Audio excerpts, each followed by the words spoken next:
재미있는 고전 이야기. 옛날 경상도 안동고을에 김진사라는 인물이 살고 있었다. 집안은 부유했지만 그 성품은 존엄하기 이를 데 없었다. 그가 한번 노기를 띠면 집안이 숨을 죽였고, 특히 대청마루에 자리를 깔고 앉는 날이면 어이구, 오늘 또 누가 피를 보겠구나 하고 모두가 벌벌 떨었다. 실제로 그의 분노가 폭발할 때면 하인 하나쯤 목숨을 잃는 일도 있었다. 하인들 사이에는 대청의 자리가 깔리면 저승문이 열린다는 말이 돌 정도였다. 그날은 바람 소리조차 숨을 죽이는 듯 했고 아이 울음 하나도 허락되지 않았다. 그런 아버지 밑에서 외아들 김생은 장가를 갔지만 아내가 성질이 사납고 투기심이 많아 늘 고생이었다. 다만 그녀도 시아버지 앞에서는 감히 눈 한 번 부라리지 못했다. 김진사의 위세는 그만큼 대단했다. 어느 날 김생이 처가에 있는 이웃 고을에 갔다가 돌아오는 길이었다. 갑자기 큰 비가 쏟아져 객점으로 뛰어 들어갔는데 대청에는 젊은 선비 하나가 여유롭게 술상을 앞에 두고 앉아 있었다. 하인은 수십 명, 마구간에는 줌마 6. 누가 봐도 재력이 있는 집안의 행차였다.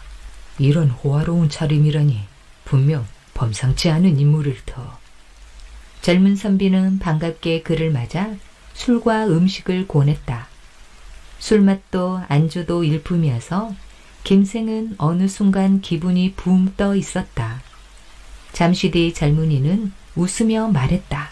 지나가는 길에 비를 피했다가 동년배의 벗을 얻었으니 오늘 같은 날이 또 어디 있겠소. 그 웃음이 어찌나 부드러운지 김생은 경계심이 스르르 풀리는 것을 느꼈다. 그 말과 함께 건넨 술잔, 김생은 기분 좋게 받아 마셨다. 그러나 그 술은 생각보다 훨씬 강했다. 그는 어느 순간부터 기억이 희미해지고 결국 그 자리에서 와르르 쓰러졌다. 마지막으로 떠오른 생각은 이 술 너무 독한데 라는 짧은 의문뿐이었다. 밤이 깊도록 정신을 잃었던 김생은 새벽녘 어렴풋이 눈을 떴다. 놀랍게도 그는 객점 안방에 누워 있었고 곁에는 소복을 곱게 차려입은 젊은 여인이 가만히 앉아 있었다. 촛불 아래 비친 여인의 옆모습은 꿈처럼 고요했다. 20살 언저리 보이는 서울 재상가의 아가씨 같은 모습. 김생은 당황하여 몸을 일으키며 물었다. 제가 왜 여기에 누워 있습니까? 그리고 그대는 누구요? 목소리는 떨렸고 심장은 괜히 빠르게 뛰었다. 여인은 얼굴을 붉히며 한동안 답을 하지 못하다가 날이 밝아올 무렵 조용히 입을 열었다.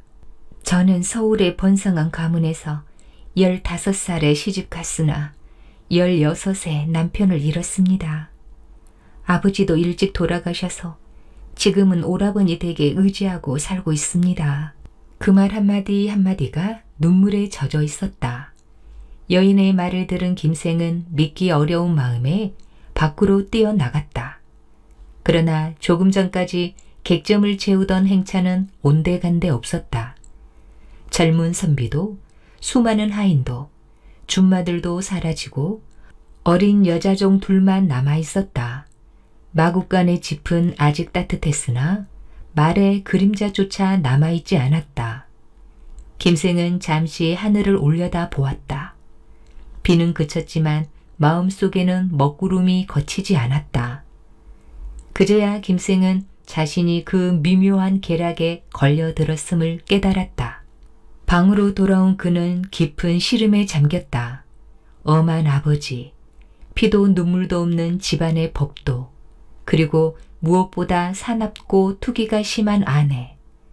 첩을 들였다고 하면 어떤 난리가 벌어질까? 김생은 머리가 터질 듯 복잡하였다. 이 일을 어찌하면 좋단 말인가? 그는 이마를 짚고 중얼거렸다. 이 여인은 죄가 없고 나 또한 속았을 뿐인데. 몇 번을 생각해 보아도 김생에게는 도무지 좋은 계책이 떠오르지 않았다. 기이한 인연으로 만난 미인이 오히려 그의 목을 죄는 골칫거리가 되어 버린 것이다. 김생은 여인에게 사죄하며 말했다.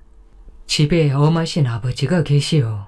일단 돌아가 10줄 터이니 그뒤 반드시 모시러 오겠소. 부디 여기서 잠시 기다려 주시오. 여인은 고개를 숙인 채 잠시 침묵하다가 조용히 답했다. 낭구님, 저는 이미 마음을 정했습니다. 설령 다시 버림을 받더라도 원망하지 않겠습니다. 다만 거짓없이 대해주십시오. 그는 남아있던 여종에게 안방문을 단단히 지키라고 당부하고 객점 주인에게도 여인을 정성껏 돌봐달라고 부탁한 뒤 객점을 나섰다. 머릿속은 복잡했지만 한 가지 생각이 떠올랐다. 가장 현명한 친구에게 가자. 그보다 더 좋은 지혜를 내줄 리는 없었다. 그 친구는 이 얽힌 실타래를 풀 실마리를 찾을지도 모른다. 친구 집에 도착한 김생은 숨도 고르기 전 모든 일을 털어놓았다. 친구는 이야기를 듣고 잠시 말이 없었다. 깊은 고민에 빠진 듯 했다. 이거 참으로 어렵군. 쉽지 않는 일이야. 좋은 계책이 선뜻 떠오르지 않는구먼. 김생은 침을 삼키며 말했다. 버시여, 자네만이 내 목숨을 살릴 수 있네. 잠시 후 친구가 고개를 들었다. 다만 한 가지 해볼 만한 방법이 있긴 하네. 성공할지는 모르겠지만 어떤 방법? 자네가 집으로 돌아간 뒤 내가 먼저 자네에게 술자리를 만들었으면 한다고 사람을 보내겠네. 그러면 자네는 그 다음날 다시 답례 술자리를 연다 하며 날 초대하게. 그 자리에서 내가 한번 수단을 써보지. 김생은 잠시 망설였으나 이내 고개를 끄덕였다. 다른 길은 없었다. 김생은 그간의 우정을 믿고 그대로 따르기로 했다. 며칠 뒤 친구가 심부름꾼을 보내왔다. 마침 집에 좋은 술과 안주가 있어 사람들이 다 모여 있어. 벗이 이것을 빠지면 섭섭하니 어서 오시게나. 김생은 부친의 허락을 받아 친구 집으로 갔다가 다음날 아버지에게 다시 여쭈었다. 어제 친구가 술자리를 베풀어 주어 대접을 잘 받고 왔습니다. 제가 답례하지 않을 수 없으니 오늘 집에 있는 술과 음식으로 친구들을 초대하고자 합니다. 말을 마치고도 김생의 등에는 식은땀이 흘렀다. 김진사는 이를 허락했다. 이윽고 자리가 마련되고 친구들이 하나둘 몰려와 먼저 김진사에게 인사를 올렸다. 김진사는 반가워하며 말했다. 젊은이들이 서로 번갈아 술자리를 가지면서 이 늙은이는 한 번도 초대받지 못했으니 이게 무슨 도리인가? 그 말에 장내 공기가 잠시 굳어졌다. 그 말에 김생의 친구가 재치 있게 받아 넘겼다. 어르신께서 주인 자리 앞에 계시면 저희 같은 젊은이들이 어떻게 마음 편히 술을 마시겠습니까? 어르신의 준어 마심을 알기에 잠시 인사드리는 것만으로도 저희는 벌벌 떱니다. 그런데 어떻게 어르신을 술자리에 모실 수 있겠습니까? 바늘방석이지요. 그 말을 들은 김진사는 소리내어 웃었다.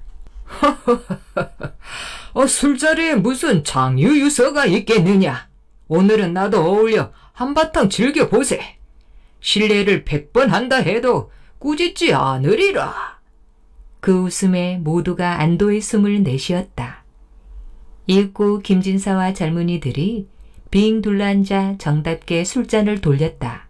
방에는 술 냄새가 은근히 퍼졌고 평소라면 숨소리조차 삼키던 하인들도 멀찍이 서 그 광경을 믿기지 않는 눈으로 바라보았다. 술이 얼큰이 돌 무렵 꽤 많은 친구가 슬그머니 김진사 앞에 앉았다. 어르신, 오래전에 들은 아주 신기한 이야기 하나를 들려드려 한바탕 웃음을 드리고 싶습니다. 그 말에 김생의 손이 잠시 떨렸다. 이제 시작이로구나. 좋지. 옛 이야기라면 더더욱 좋다. 어서 해보게. 친구는 김생에게 일어난 일을 그대로 옛날 이야기처럼 꾸며 들려주었다. 김진사는 귀하구나, 귀해. 하며 한마디마다 고개를 끄덕였다. 이야기가 깊어질수록 김생은 술잔을 들지 못했다. 이야기 속 사내가 마치 자기 목을 죄어오는 듯 했기 때문이다. 그러자 친구가 슬쩍 물었다. 어르신께서 만약 이런 일을 겪으셨다면 어떻게 하시겠습니까? 아무도 모르는 밤중에 절세 미인이 곁에 있다면 가까이 하지 않으시겠습니까? 만약 가까이 했다면 그 여인을 거두시겠습니까? 아니면 버리시겠습니까? 방 안의 시선이 모두 김진사에게 쏠렸다. 김진사는 냉큼 대답했다. 내 시가 아니고서야 사내가 미인을 만났는데 허투루 보낼 사람이 있겠나? 이미 인연이 닿았고 밤을 함께 했으면 데리고 살아야지. 여자를 버려 악을 쌓을 수는 없지. 그 말에 김생은 속으로 외쳤다. 하늘이여. 친구는 고개를 끄덕이며 다시 되물었다. 허면 만약 그 사람이 스스로 한 일이 아니라 남에게 속아 안방으로 들어간 것이라면 어떻겠습니까? 그 역시 어르신의 절개와 도리로 보아 거두어야 하지 않겠습니까? 김생의 친구가 이야기를 끝맺자 김진사는 크게 공감하며 말했다. 이런 경우라면 내가 일부러 저지른 잘못이 아니지 않겠나? 게다가 젊은 사내가 절세 미인을 보고 그 여인이 사대부 집안에서 내몰린 처지를 듣게 되었으니 그 사장이 얼마나 딱하겠는가? 만일 그런 여인을 한 번의 인연으로 버린다면 그 여자가 어찌 원한을 품지 않겠나? 그 또한 악을 쌓는 일이지. 사대부의 처사가 어찌 그리 즐기고 인색해서야 되겠는가? 두말할 것 없이 박정한 사람이 되어서는 안 되네. 그 말이 끝나자 몇몇 젊은이들은 고개를 끄덕이며 과연 대감답다 속삭였다. 그 말이 끝나자마자 친구가 입을 열었다. 사실 지금 들려드린 것은 옛 이야기가 아닙니다. 며칠 전 아드님 김생이 실제로 겪은 일이옵니다. 어르신께서 사리에 맞다 단언하셨으니 아드님께선 죄를 면한 것이나 다름없습니다. 그 말을 들은 순간 김진사의 얼굴빛이 싸늘하게 변했다. 방 안의 공기가 단번에 얼어붙었다. 한참 동안 깊은 침묵이 흘렀다. 이윽고 그는 천천히 입을 열었다. 오늘 술자리는 여기서 그만두세. 내가 처리할 일이 있으니 자네들은 모두 돌아가게. 젊은이들은 서로 눈짓을 주고받으며 서둘러 술잔을 내려놓았다. 사람들이 나가자 김진사가 큰 소리로 외쳤다. 대창에 자리를 깔아라. 그 소리에 집안 사람들의 숨이 동시에 멎었다. 작두를 가져오너라. 쇠가 바닥에 놓이는 소리가 천둥처럼 대청을 울렸다. 이제 너희 서방님을 끌고 와 작두 위에 엎드리게 하여라. 결국 김생은 끌려와 차갑고 무거운 작두판 위에 엎드려졌다. 나뭇결이 이마에 닿는 순간 그는 비로소 죽음을 실감했다. 김진사는 분노로 목소리를 터뜨렸다. 이런 젖비린내도 가시지 않은 폐류나 같으니 부모에게 구하지 않고 사사로이 첩을 들이다니 이것이야말로 가문을 망치는 짓이다.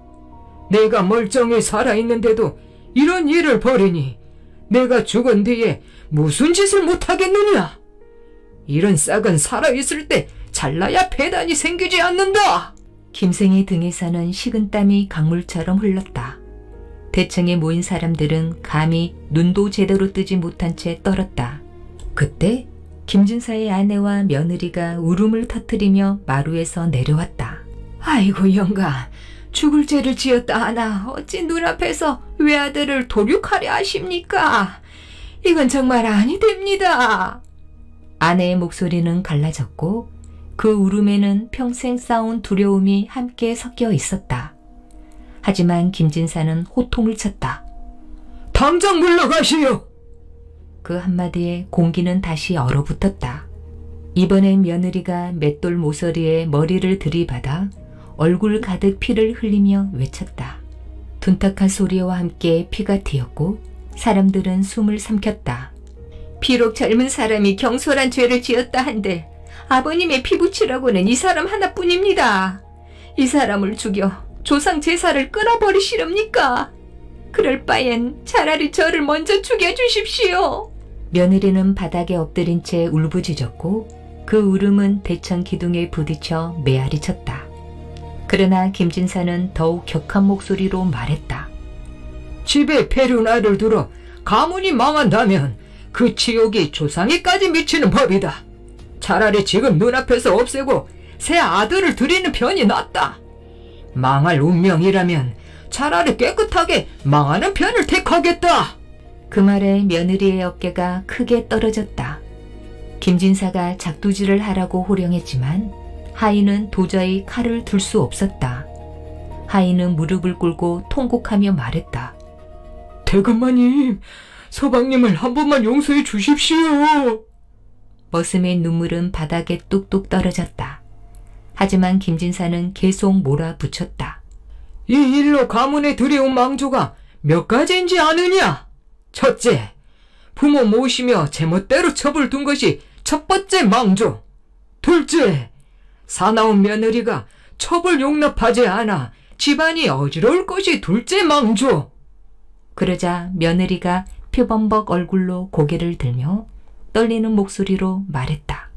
아버님, 저도 사람인데 어찌 이 광경을 보고 마음속에 툭이란 글자를 품을 수 있겠습니까? 그 말은 울음이 아니라 맹세처럼 들렸다. 며느리는 피투성이가 된 얼굴로 엎드려 간절히 호소하였다. 부디 아버님, 딱 한 번만 용서해 주십시오. 저는 제 마음을 낮추고 늘 스스로 경계하며 남편의 첩과 더불어 한 집에 살되 조금도 화목을 해치는 일이 없도록 하겠습니다. 아버님께서는 아무 염려 마시고 부디 너그러이 용서해 주시옵소서. 대청에는 울음소리만 남았다. 그러자 김진사는 냉정하게 말했다. 지금은 마음이 급하여 그렇게 말하지만 겉과 속이 다를 것이 분명하다. 사람의 마음이란 그렇게 믿을 것이 못 된다. 며느리는 고개를 들며 울먹였다. 아버님, 어찌 그런 일이 있겠습니까? 만일 그런 일이 있다면 하늘이 저를 치고 귀신이 저를 죽일 것입니다. 김진사는 다시 엄하게 말했다. 설령 내가 살아있는 동안은 그렇지 않다 하더라도 내가 죽은 뒤에는 내 본래의 성정이 다시 드러날 것이다. 그때는 나도 없고 이 페루나 자식이 너를 제어하지 못할 것이니 결국 가문이 어찌 되겠느냐. 그러니 지금 싹을 잘라 화근을 없애는 것이 옳다. 김승은 작두 위에서 아내의 피 묻은 손을 바라보며 속으로 수없이 죽음을 받아들였다. 아버님, 감히 그럴 리가 있겠습니까? 만일 아버님 돌아가신 뒤에라도 조금이라도 나쁜 마음을 먹는다면 저는 개나 돼지만도 못한 인간이 될 것입니다. 맹세코 다짐합니다. 김진사는 잠시 생각하다가 말했다. 그렇다면 내가 지금 한 맹세를 종이에 써서 당장 내게 바쳐라. 며느리는 떨리는 손으로 글을 썼다. 이 맹세를 어기면 짐승만도 못한 인간이 될 것이며 벼락을 맞아 죽어도 마땅하다. 그 글을 바치고 다시 말했다. 이렇게까지 맹세하였으니 아버님께서도 믿어주시지 않는다면 저는 지금 여기서 죽는 수밖에 없습니다. 그제야 김진사의 눈빛이 미세하게 흔들렸다. 작두 옆에 선 아들을 향해 호령하였다. 이놈 듣거라. 내 죄를 보면 당장 죽여도 마땅하나 내 아내의 정성이 이토록 가득하니 목숨만은 살려주겠다. 다만 앞으로는 가도를 엄히 세워 중심을 잃지 않도록 하여라. 며느리 너 또한 하늘을 두고 한 맹세를 평생 잊지 말아야 할 것이다. 작두가 치워지자 사람들은 비로소 숨을 쉬었다. 이리하여 김진사는 마침내 아들을 용서하였다. 그리고 하인을 불러 명하였다. 지금 당장 가마와 인부를 거느리고 객정으로 가서 서방님의 소시를 정중히 모셔오너라. 하인들은 분부대로 여인을 데려왔다. 그 여인은 시부모에게 패백을 올리고 정실 부인에게도 애를 다해 절하였다. 정실은 고개를 숙여 아무 말 없이 그 절을 받았다. 그리하여 한 집에서 함께 살게 되었다. 이후 김진사 며느리는 그 소저에게 감히 한마디 거친 말도 하지 않았으며 늙어 생을 마칠 때까지 집안은 평온하고 화목하였다. 맹세라는 말이 아니라 삶이 되었다. 이 모든 일이 준엄하되 사리에 밝았던 김진사의 지혜로운 판단 덕분이라 하여 그 집안은 대대로 분란 없이 화목하게 살아갔다고 전해진다.